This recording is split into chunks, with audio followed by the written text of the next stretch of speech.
वालेकुम dear student. आज हमने मैकेनिक्स बीएस मैथ 6 सेमेस्टर के नेक्स्ट लेक्चर को स्टार्ट करना है। नेक्स्ट लेक्चर स्टार्ट करने से पहले आप तमाम स्टूडेंट्स से मेरी रिक्वेस्ट है कि मेरे चैनल को सब्सक्राइब और मेरी वीडियो को लाइक और शेयर ज़रूर करें। आज जो हमने टॉपिक पढ़ना है वो हमारे पास है ये हमने स्टार्ट किया हुआ था जो ट्रांसलेशन थी।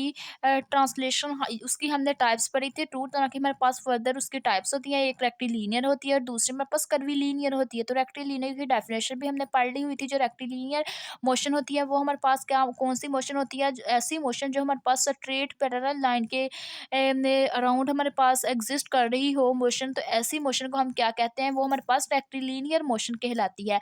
और इसी तरह हम इन द एग्जांपल इसको देखें तो वो हमारे पास क्या आ जाती है? A body moves another position A dash to A and B are points. हमने कहा कि जो एक बॉडी है वो हमारे पास मूव करती है अदर प्लेस के अंदर या अदर पोजीशन के अंदर, वो ए डैश से ए के तक और फिर ए से किस के ऊपर मूव करती है? बी तक।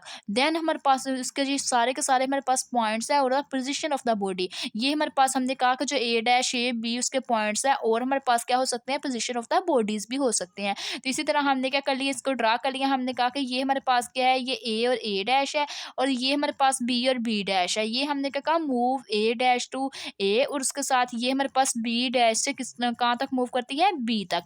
तो ये हमारे पास ए इसको कह दिया हमने, इसको बी कह दिया, इसको हमने ए डैश कह दिया, इसको बी डैश कह दिया। ए डैश को ए डैश के साथ मिला दिया, बी को बी डैश के साथ मिला दिया, लेकिन स्ट्रेट लाइन के साथ मिला दिया। अगर स्ट्रेट लाइन की हेल्प से मिलाएंगे तो वो ऐसी जो मोशन आ जाएगी वो हमारे पास कौन सी मोशन आ जाएगी? वो हमारे पास रेक्टिलिनियर मोशन आ जाएगी। अगर हम इसको थोड़ा सा ऐसे कर्व बना के हम इसको क्या कर देते, दोनों के साथ ओवरलैप कर देते, तो वो हमारे पास कर्वीलिनियर मोशन आ जानी थी। ये हमने क्या किया? स्ट्रेट लाइन के थ्रू की, तो ये हमारे पास कौन सी मोशन आ गई? ये हमारे पास रेक्टिलिनियर मोशन आ गई। नेक्स्ट हमारे पास आता है रेक्टिलिनियर के बाद हमारे पास आ जाती है कर्वीलिनियर मोशन। कर्वीलिनियर मोशन हमारे पास कौन सी मोशन होती है? जो कर्वीलिनियर मोशन होती है वो हमारे पास motion of the parallel curves are called curvilinear motion. ऐसी मोशन जो हमारे पास पैरेलल कर्व के अलोंग हमारे पास मोशन पाई जाती है वो हमारे पास कर्वीलिनियर मोशन होती है। कर्वीलिनियर मोशन हमारे पास इसकी एग्जांपल क्या हो सकती है? A body moves another position A dash A and B are points और are particles of the body. हमने कहा कि ये हमारे पास एक बॉडी मूव करती है अदर पोजीशन के अंदर ए डैश के साथ, फिर ए के साथ, और देन फिर हमारे पास किस तरह मूव करती है? बी के साथ। वो हमारे पास सारे के सारे जी ए डैश ए और बी हमारे पास क्या है? इसके पॉइंट्स हैं। सारे जो हमारे पास इसके पॉइंट्स हो सकते हैं उसके साथ साथ हम इसको पार्टिकल्स ऑफ बॉडीज भी कह सकते हैं। उसके बाद ये हमने कहा कि ये हमने ड्रा कर ली, इसको हमने ए कह दिया, इसको बी कह दिया, ए डैश बी डैश का नाम दिया, ए को एक डैश के साथ हमने क्या कर लिया? कर्व के साथ मिला दिया, बी को बी डैश के साथ मिला दिया। ये हमने क्या कर लिया? थोड़ी सी हमने इसकी डायरेक्शन को चेंज किया। जैसे हमारे पास कर्व की शेप होती है ऐसे हमारे पास कर्व की शेप होती है, तो ऐसे ही हमने क्या कर लिया? इसको इसकी हमने दोनों तरफ इसकी ओवरलैपिंग करवा दी। तो ये हमारे पास जो ऐसी शेप हमारे पास ड्रा होगी ये हमारे पास किसको इंडिकेट करेगी?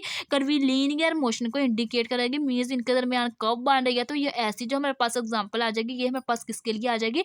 कर्वीलिनियर मोशन के लिए एग्जांपल आ जाएगी। तो बेसिकली आज हमने डिस्कस करना था ये हमारे पास रेक्टिलिनियर मोशन क्या होती है। Rectilinear motion parallel straight line के अराउंड एग्जिस्ट करती है। जो कर्वीलिनियर मोशन होती है वो हमारे पास पैरेलल कर्व के एग्जिस्ट हमारे पास मोशन होती है वो हमारे पास कर्वीलिनियर होती है। तो ये हमने दोनों डेफिनेशंस डिस्कस की। ये थी आज की हमारी वीडियो।